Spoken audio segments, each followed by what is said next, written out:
जय गुरुदेव। जय गुरुदेव। नाम प्रभु का शाकाहारी सदाचारी बाल संघ पत्रिका। बाबा जय गुरुदेव जी महाराज ने सत्संग सुनाते हुए बताया, अजमेर 2 से 5 सितंबर जन्माष्टमी कार्यक्रम में सत्संग सुनाते हुए बाबा जय गुरुदेव जी महाराज ने कहे कि मैं सन 56 से राजस्थान में आ रहा हूँ। उस समय जिस को मैंने नामदान दिया वे अब बूढ़े हो चले। मैं उनसे तब बराबर कहता रहता कि सुमिरन ध्यान भजन कर लो, पर तुमने कभी किया नहीं। कभी किया, कभी 4 महीने किया, कभी 6 महीने नहीं किया। इसी तरह से तुमने समय गंवा दिया। अब बुढ़ापा आ गया। अब आकर कहते हो कि भजन नहीं बनता, बैठा नहीं जाता। शरीर में ये तकलीफ वो तकलीफ। जब मैं तुमसे बराबर कहता हूँ कि भजन कर लो, शरीर का क्या भरोसा कब चला जाए, तो तुम ध्यान नहीं देते। तुम्हें सोचना चाहिए कि जब मैं तुमसे बार बार कहता हूँ कि शरीर का कोई भरोसा नहीं, तो क्या मैं हमेशा रहूँगा? मेरा भी तो शरीर ही है। मैं फिर कहता हूँ कि नाम कमाई कर लो, यही तुम्हारे काम आएगा। श्वासों का क्या कब खत्म हो जाए और पता नहीं कब चल जाए। कया नगर अजब एक बंगला, इसी में राम नाम मणि धरी हुई है। जब उसका भेद तुमको मिल गया तो तुम उसको प्रकट कर लो। मणि कैसे मिलेगी यह तुमने नहीं समझा। तुम कैसे फंस गए दुनिया में, तुम फंस गए राजनीतिक में। हमने तुमसे बराबर ये कहा था कि मतदान सबसे बड़ा दान है, बुद्धि का दान है। बहुत सोच समझ कर देना, पर तुमने समझा ही नहीं। अब रोते चिल्लाते हो। इसमें तुम्हें मनी कैसे मिलेगी? महात्मा जड़ी देंगे, उसको लगाने की युक्ति देंगे।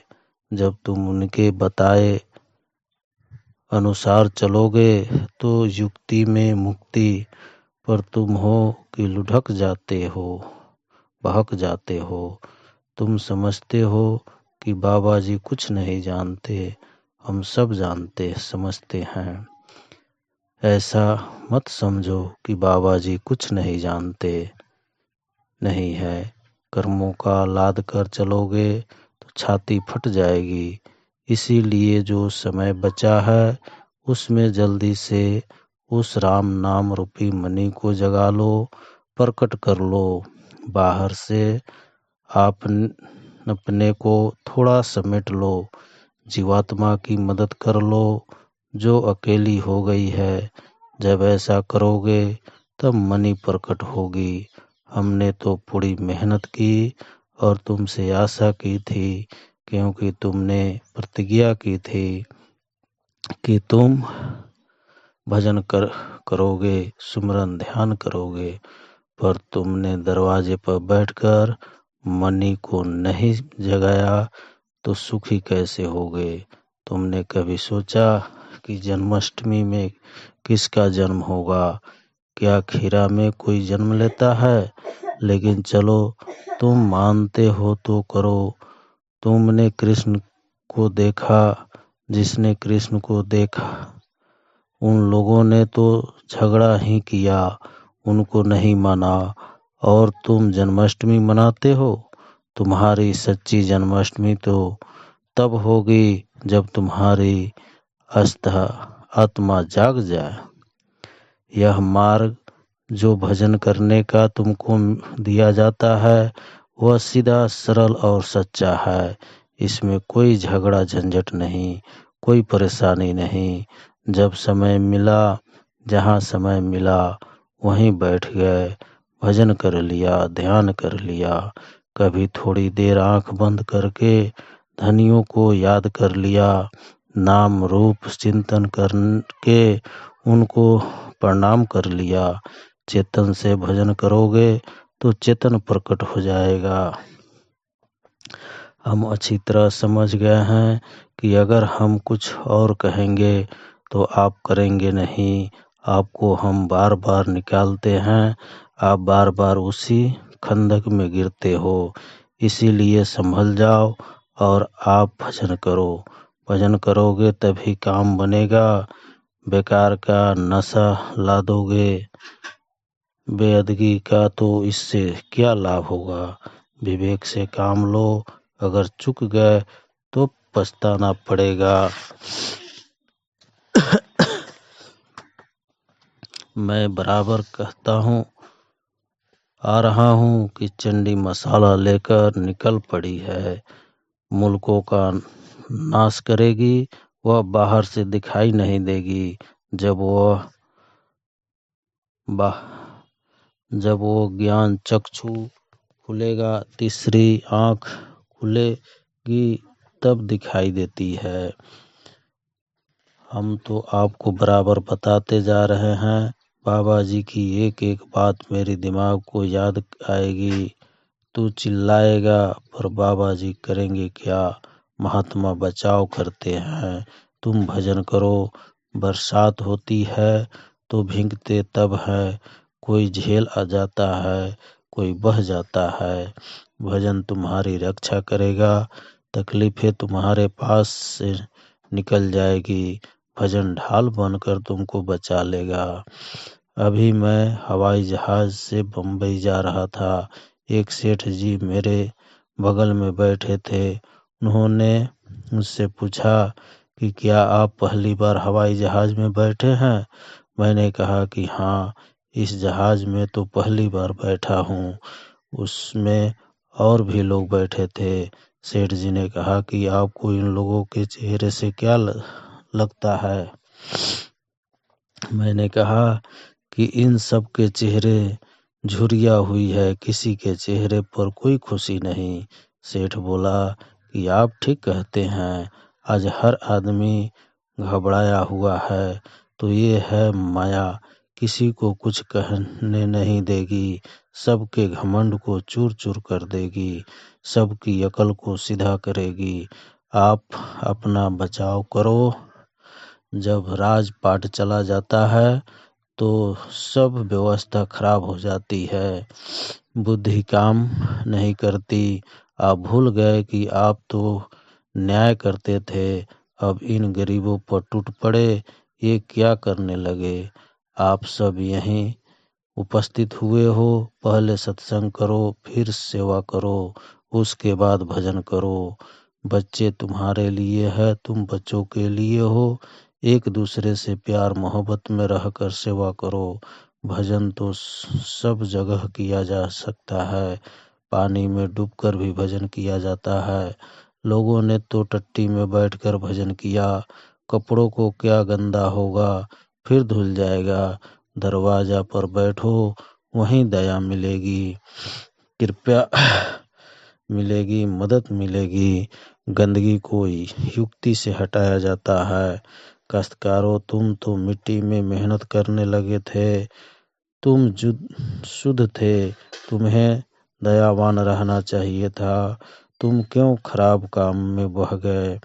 अब तुम्हारी बुद्धि भ्रष्ट हो गई, सोच विचार खत्म हो गया, घड़ा भर गया। पापों का घड़ा भरता है तो उसमें से कोढ़ बहता है। घड़ा बहने वाला है, तकलीफ बहुत आ रही है। उसी के लिए कभी कभी ये इच्छा हो जाती है कि संकेत कर दूं तुम्हारे बचाव के लिए, तुम बच जाओ, संभल जाओ। एक जाट था, उसने विचार किया कि अपने रिश्तेदारों को दावत दिया जाए। उसने अपनी स्त्री से राय ली तो वह तैयार हो गई और बोली कि बहुत अच्छा रहेगा। फिर बात दोनों में होने लगी कि किन किन रिश्तेदारों को दावत में बुलाया जाए। जाट ने अपने कुछ खास रिश्तेदारों के नाम गिनाए। स्त्री सोचने लगी कि इनमें मेरे घर का तो कोई आदमी नहीं। फिर बोली कि ये ठीक नहीं। जाट ने सोचा कि अगर जिद करूँगा तो घर में अशांति पैदा हो जाएगी।